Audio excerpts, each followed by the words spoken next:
My mom's storage room is only 70 square feet, said my eldest son and his wife, who had suggested we all live together. Turns out the home renovation was a scheme to kick me out. After showing me around the renovated house, they finally dropped the bomb.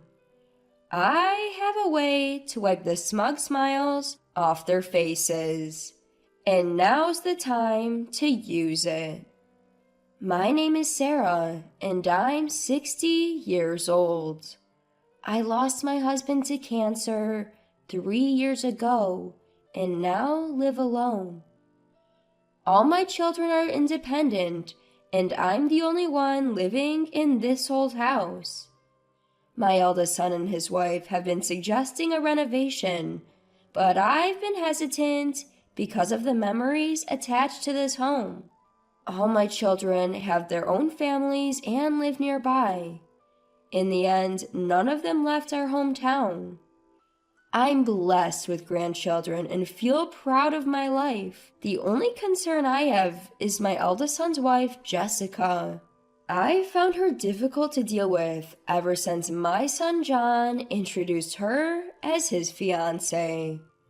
She's outspoken, which sounds good, but she often puts herself first, making me wonder why John chose her. John used to be a quiet guy, but he's changed since he started dating Jessica. Their wedding was all about fulfilling Jessica's wishes. I had advised them to balance their seating arrangements, but it was all about Jessica's friends, which was unsettling. On the day, Jessica's parents intervened, but if they hadn't, John would have been sidelined. When I asked John about it, he said, "I left the seating to Jessica." "You can't leave everything to others," I advised, especially since they were about to become a married couple. I did give advice, but I felt it was only a matter of time before Jessica took control. Initially, John had offered to live with us, concerned about our aging. We were thrilled, but Jessica opposed it, saying, "I absolutely don't want to live together as newlyweds." Apparently, they had discussed it before getting married, but Jessica changed her mind at the last minute. Forcing a living situation with the reluctant bride could lead to mother-in-law and daughter-in-law issues, and we decided to give up on living together for now. My daughter Emily is also very wary of Jessica. Emily told me she had heard rumors about Jessica's flashy lifestyle during their student days. Jessica is indeed a striking beauty who lights up any room. I laughed off Emily's concerns, thinking they were just rumors born out of jealousy. Emily said, "Just consult me if anything happens." I'm grateful she's always looking out for me. 2 years after my husband passed away, John and his wife made a proposal to me. The time had come to consider living together. The apartment where John and his wife were living was becoming cramped with the arrival of their child. I was happy at the thought of them moving into my spacious but empty house, especially since my husband had passed away. Having my grandchild around would surely liven up my quiet days. I had no reason to oppose my eldest son and his wife's proposal. However, they wanted to renovate the old house before moving in. The plumbing was outdated, and the flooring could use an upgrade for the grandkids. Separate rooms for each child would also become necessary.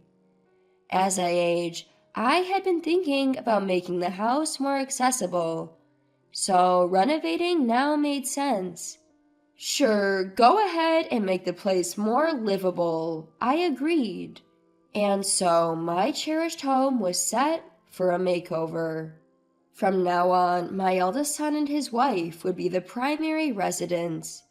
As long as they secured a space for my altar in my room, I was fine with leaving the rest to them. I should have discussed things more at that time, but I thought it was better to let them handle it. During the renovation, I assumed John and his wife would take care of me, but that wasn't the case. Jessica informed me there was no space for me to live comfortably, so I turned to Emily for advice. Emily and her husband warmly welcomed me into their home. Their kindness was a joy, and living with them was delightful. Emily's husband had lost his parents, and he treated me as if I were his own mother. While the renovation was underway, they even took me on trips.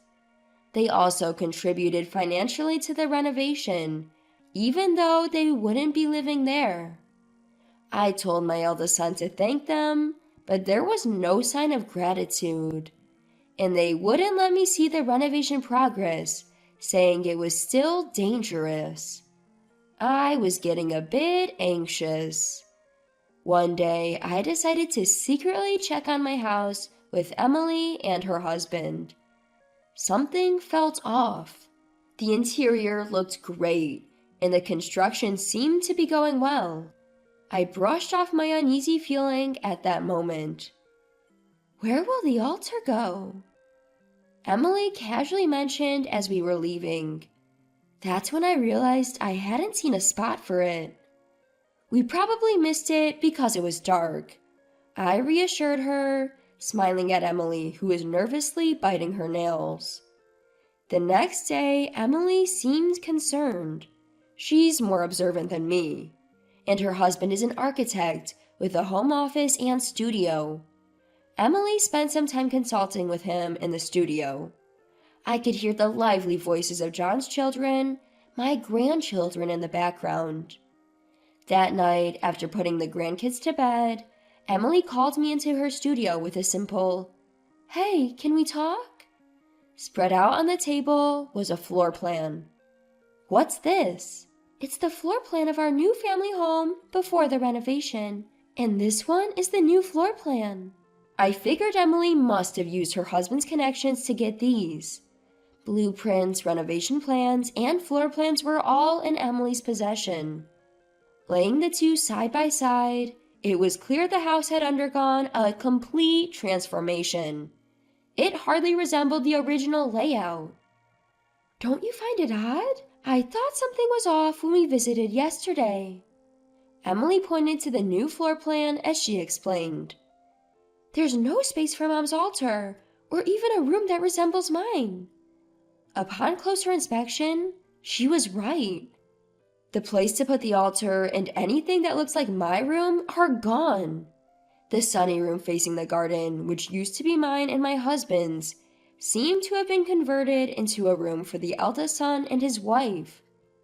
"This must be why they didn't want us to know the progress," Emily said, her face a mix of disbelief and frustration.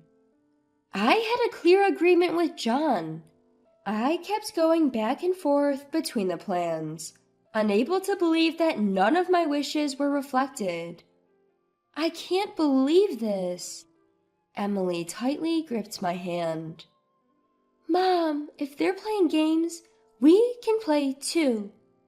She encouraged me with determination. Emily advised me to act oblivious for a while. It seemed she wanted to give them enough rope to hang themselves. In the meantime, we'd prepare our counter move. Emily's husband had checked with the construction company, and it turned out Jessica was the one mainly pushing the project forward.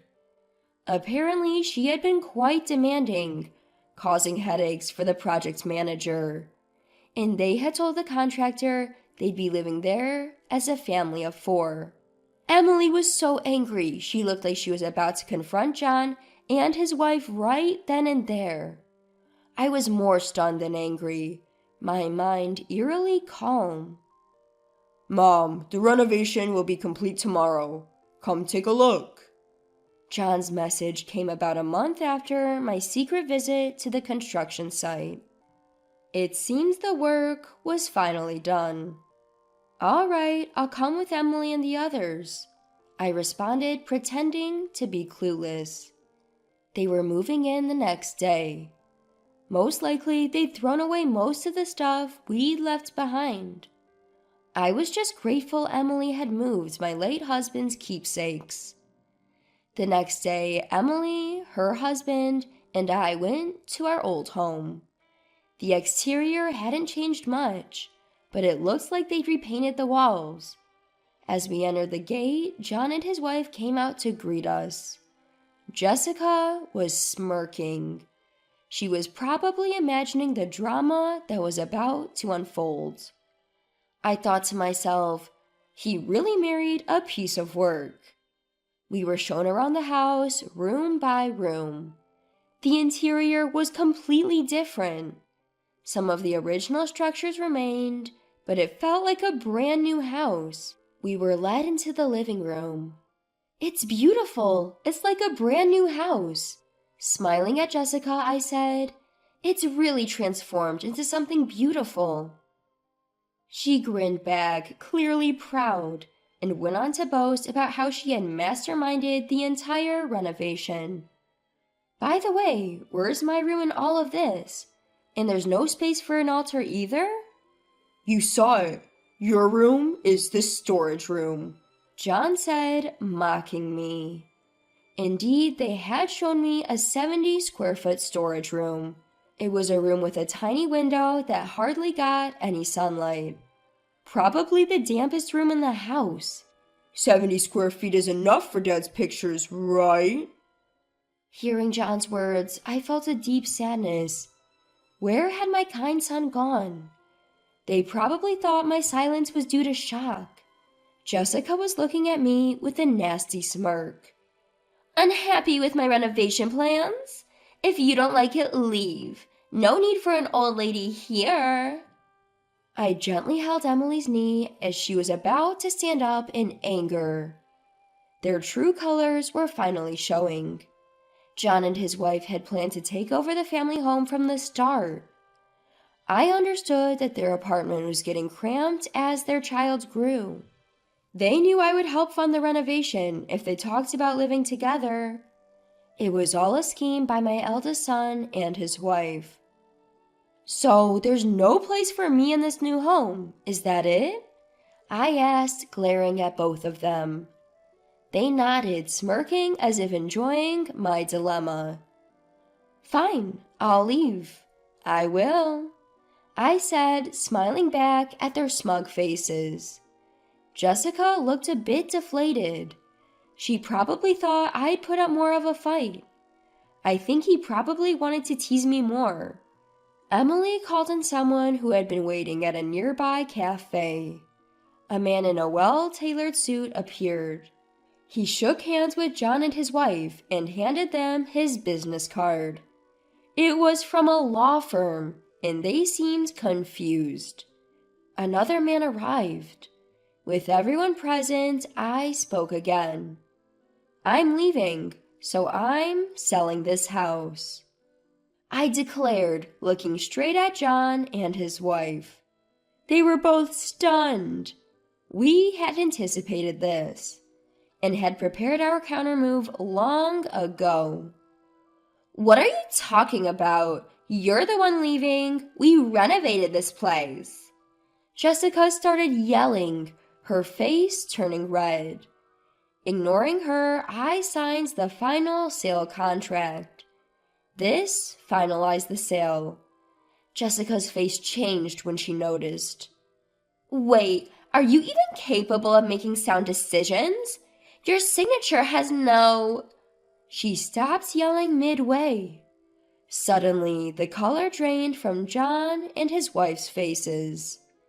They seemed to have realized a significant oversight. "Mom, are you serious?" John looked at me with questioning eyes. I nodded firmly. They were the ones who had started this fight. They had planned to kick me out and dump the house on Emily and her husband. I had always dreamed of living under the same roof with my grandchildren, filling the house with laughter and love. But John and Jessica shattered that dream, and I couldn't forgive them for it. I own this house. Since it seems I can't live here, I've decided to sell it. I've already spoken to a real estate agent about handling the details. Waiting at the coffee shop were a lawyer and a real estate agent. I had them on standby so we could finalize the sale immediately. John looked stunned as he read the sales contract. Jessica's face turned ghostly white. Apparently, the lease on the apartment where John and his family currently live is ending this month. They were now in a bind, needing to find a new place to live as soon as possible. "Hold on! Where are we supposed to live now?" John called out to me as I was about to leave. His voice dripped with a manipulative sweetness, and I was sick of it. Jessica seemed to be pinning her hopes on John's plea. They must think I have a soft spot for my eldest son. Why don't you talk to the real estate agent about that? At my words, John's shoulders slumped in defeat. Jessica let out a scream-like sound, calling me a monster. John and Jessica tried to apologize multiple times afterward, but Emily never let them see me. The newly renovated house quickly found a buyer, and another family has already started their new life there. John and Jessica, it seems, had drained their savings on the renovation and were now financially strapped. They ended up moving to an even smaller apartment than before. Their children, my grandchildren, didn't like the cramped space and left. Now, John's kids are living in my new home. Apparently, the day after we secretly visited the construction site, John's children had consulted Emily. They were concerned about the absence of a room for Grandma in the new house. My grandchildren are innocent in all this. Jessica has even lost the affection of her own children. John, now reprimanded by his kids and regretful for forcing them into a smaller home, knows they're staying with me. These days, it seems fights between John and Jessica are constant. I'm living comfortably in the new house that Emily's husband designed for me. I didn't want to make my grandchildren uncomfortable, so I had rooms made for them too. When I invited them to live with me, they moved in right away. The lively household I had always wished for is now a reality. Making lunch for my grandchildren has become my new joy in life.